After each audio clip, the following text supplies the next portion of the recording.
night behind them as they try to stay in the top 4 in the West. Luka took the blame for the loss to Golden State. He made just 6 of 17 shots and missed all 6 from deep. Dalton did not get off the bench, but with this look, he's telling fans, I'll be back in the rotation. DK is averaging 20 points in the 2 games against the Pelicans. Just 6 games to go in the regular season. The Lakers still have a lot of business to take care of. No reason to fool around tonight against the banged-up Pels team. Tip-off coming up at 7:30 here on Spectrum Sportsnet. They won their last 5 at home against New Orleans. Hello and welcome to Access Sportsnet Lakers, brought to you by your Southern California Toyota dealers. I'm Chris McGee, joined by 7-time champion Robert Horry, 5-time champion Derek Fisher. They won 3 titles together, and you're here sitting at the same table. This is rare air. Rare air. This very rarely happens. So what have you had? 3 shows together?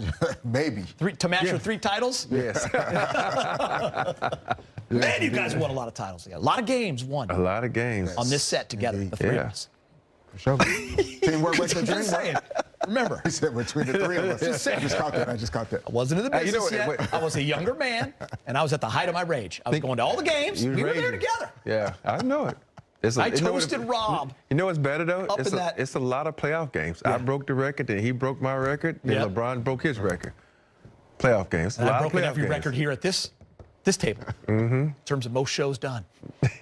So we're all breaking records out here. Come on, Fish. By the way, congrats on being here. Thank you. Before the show started, you both did a real nice job. All right, let's get you to the Western Conference standings.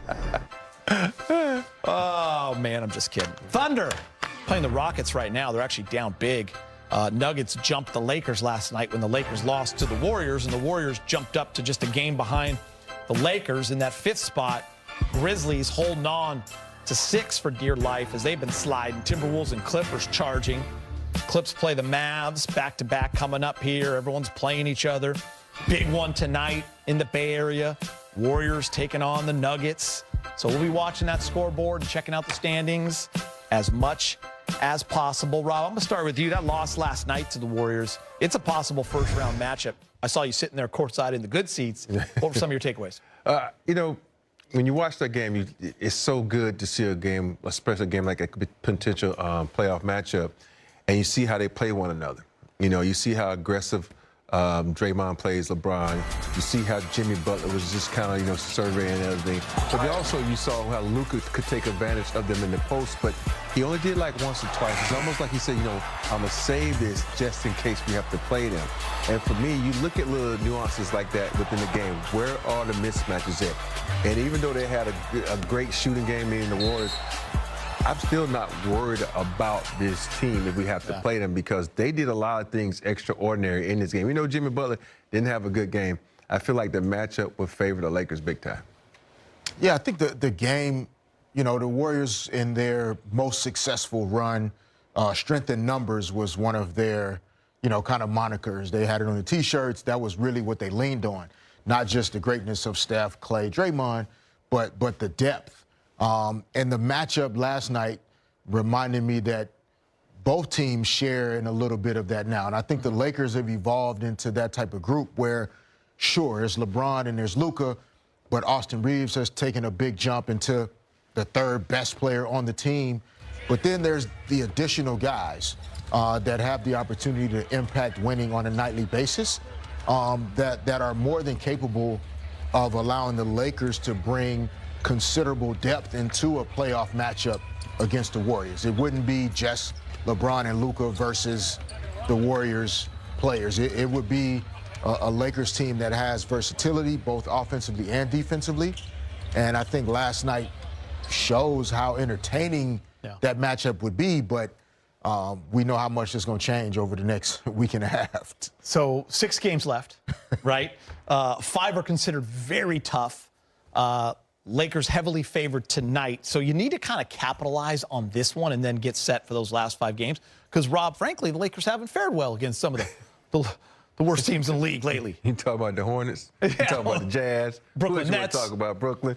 I mean, the Bulls are playing better basketball. Yeah, the Bulls are playing better basketball. But I look at this game as a game where, we go out and we execute some things. We do a little game plan, and then we out by the second half. There's no reason for you not to put the foot to the pedal and just roll over these guys like they're speed bump because they basically, calling the season.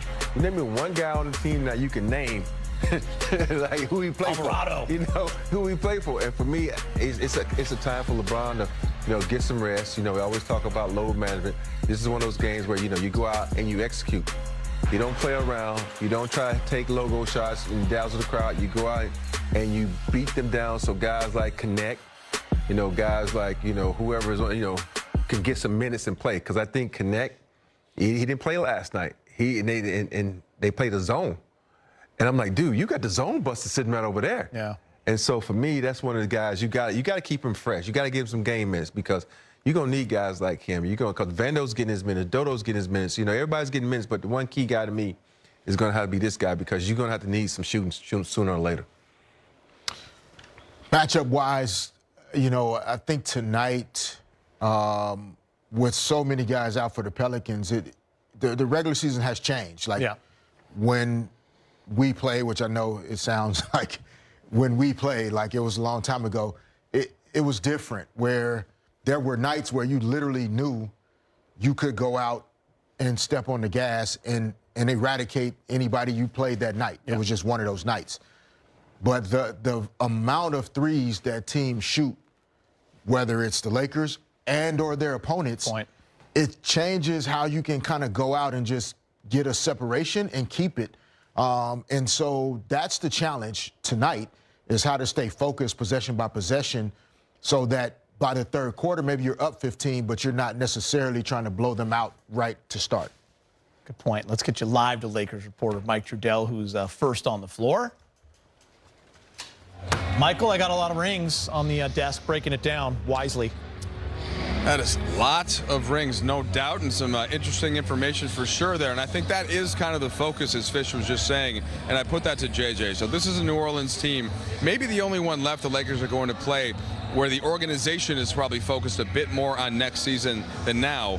But the players don't usually care about that. The guys that are out there, and especially when they see the purple and gold on the other side of the court, they are going to play hard, and the Lakers need to be ready for that. So that's where we started with JJ, and then we got into some LeBron talk as well after LeBron had that excellent second half against the Warriors. Here's JJ. You think back to the game we played in New Orleans.